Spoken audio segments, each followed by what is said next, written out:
ये जो पूरा मुस्लिम आरक्षण वाला मामला है कर्नाटक का, इसको जरा समझा देती हूं मैं आपको। इसका इतिहास जानना बेहद जरूरी हो जाता है। फिलहाल तो आप जानते हैं किस तरीके से सुर्खियों में आया, क्योंकि चुनाव के ऐलान से पहले जो सरकार है कर्नाटक के अंदर बीजेपी की, उसने 4% आरक्षण खत्म करने का फैसला लिया था। देखिए, कर्नाटक में मुस्लिम आरक्षण का इतिहास 1994 में देवगौड़ा सरकार की तरफ से ये 4% आरक्षण मुसलमानों को दिया गया था। 1994 से यह व्यवस्था चली आ रही थी। 24 मार्च 2023 को बीजेपी सरकार ने यह 4% मुस्लिम कोटा हटा दिया। हालांकि अब आप सोचिए खुद, 1994 से लेकर 2023 तक इसमें कितनी सरकारें आई, बीच में बीजेपी भी जाहिर सी बात है कर्नाटक में सत्ता में रही, लेकिन यह फैसला मुस्लिम आरक्षण का हटाने का अब 2023 में लिया गया। और यह जो 4% आरक्षण हटाने का, मुस्लिम कोटा खत्म करने का फैसला लिया बीजेपी सरकार ने, वो 4% कहां बांट दिया? 2% तो लिंगायत को दे दिया और 2% दे दिया वोकालिगा समाज को। यह आरक्षण इस रूप में 4% मुसलमानों का खत्म करके लिंगायत और वोकालिगा समाज को बांट दिया गया।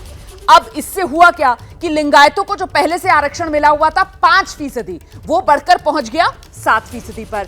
और इसी तरीके से जो वोकालिगा समाज है, जिसको आरक्षण बांटा गया, उसको भी पहले से आरक्षण मिला हुआ था। वोकालिगा का आरक्षण 4% था, जो बढ़कर पहुंच गया 6% पर। तो कर्नाटक में वो मुस्लिम आरक्षण 4% वाला कोटा खत्म किया गया और बांट दिया गया लिंगायत और वोकालिगा समाज में। लिंगायत आप जानते हैं किस तरीके से बहुत दबदबा रखता है, खासतौर से चुनावी राजनीति में कर्नाटक की। अब मामला क्योंकि सुप्रीम कोर्ट में गया, तो सुप्रीम कोर्ट ने सरकार के इस फैसले पर रोक लगा दी। मतलब फिलहाल वो 4% वाला मुस्लिम आरक्षण का जो कोटा खत्म किया गया था, उस फैसले पर रोक लगा दी। और जो 2% लिंगायत और वोकालिगा को ये कोटा बांटने का फैसला लिया गया था, मतलब उस पर भी रोक लगा दी। और 9 मई को अब इस मामले में अगली सुनवाई होगी। आप जानते हैं 10 मई को मतदान होगा और फिर 13 मई को नतीजे आ जाएंगे, जिसके बाद नई सरकार का गठन होना है कर्नाटक में। फिलहाल ये मुद्दा सियासी तौर पर गर्मा रहा है। मैं जल्दी से आपका परिचय कराती हूं राजनीतिक मेहमान जो इस वक्त हमारे साथ मौजूद हैं। बीजेपी के प्रवक्ता आरपी सिंह साहब हमारे साथ जुड़ रहे हैं और साथ ही कांग्रेस के प्रवक्ता नीरज मिश्रा आप देख रहे हैं इस वक्त हमारे साथ मौजूद हैं। नीरज, मेरा पहला सवाल आपसे है और वो ये कि 4% मुस्लिम आरक्षण वाला मामला ये तो अभी कोर्ट में फंसा हुआ है और आपके नेता कर्नाटक में के रहमान खान 4% से बढ़ाकर मुस्लिम आरक्षण 6% करने की बात कर रहे हैं। ये सपना क्यों दिखा रहे हैं? रोमाना जी, मुझे तो राष्ट्रीय मीडिया की जो दयनीय स्थिति है उस पर अब गुस्सा आने लगा है।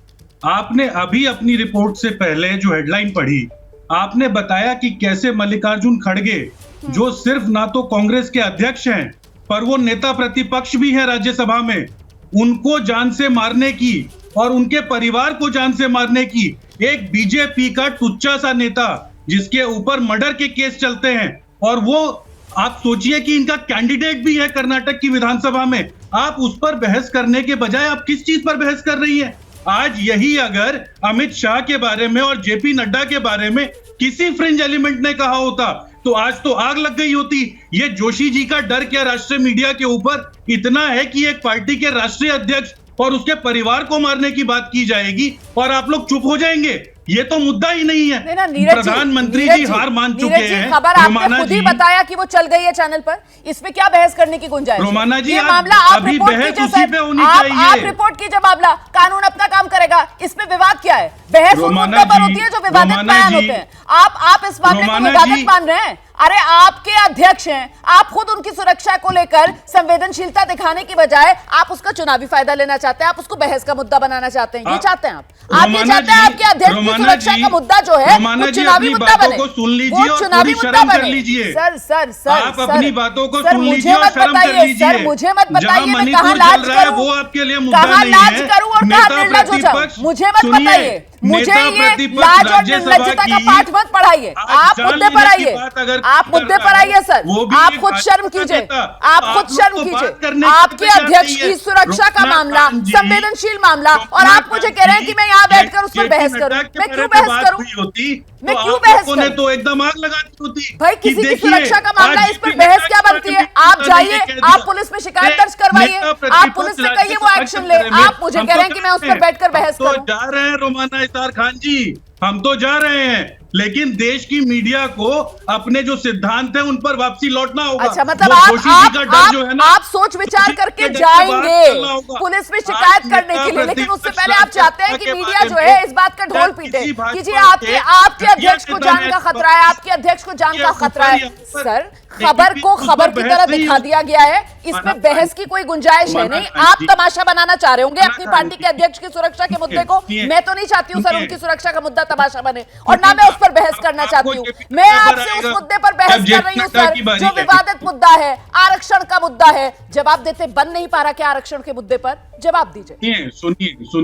सुनिए रोमाना जी, ऐसा है जो कोर्ट की स्थिति है वो आपके सामने है। जो इन्होंने आरक्षण के ऊपर पिछले 6 महीने में 3 बार शिगुफे छोड़े और तीनों बार उच्च न्यायालय ने उसके ऊपर रोक लगा दी।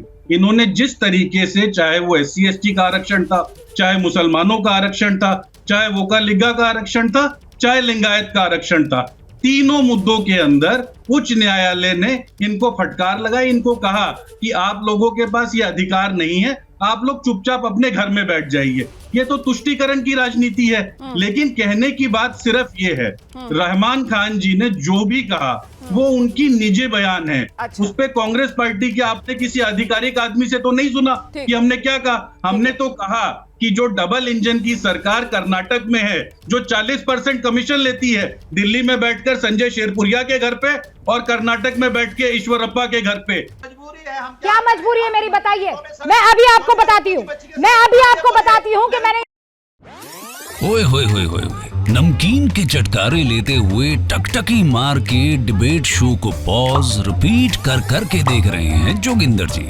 इनकी तरह आप भी देखें अपनी फेवरेट डिबेट्स को रिपीट कर, और डाउनलोड कीजिए ABP लाइव ऐप अपने स्मार्ट टीवी पर।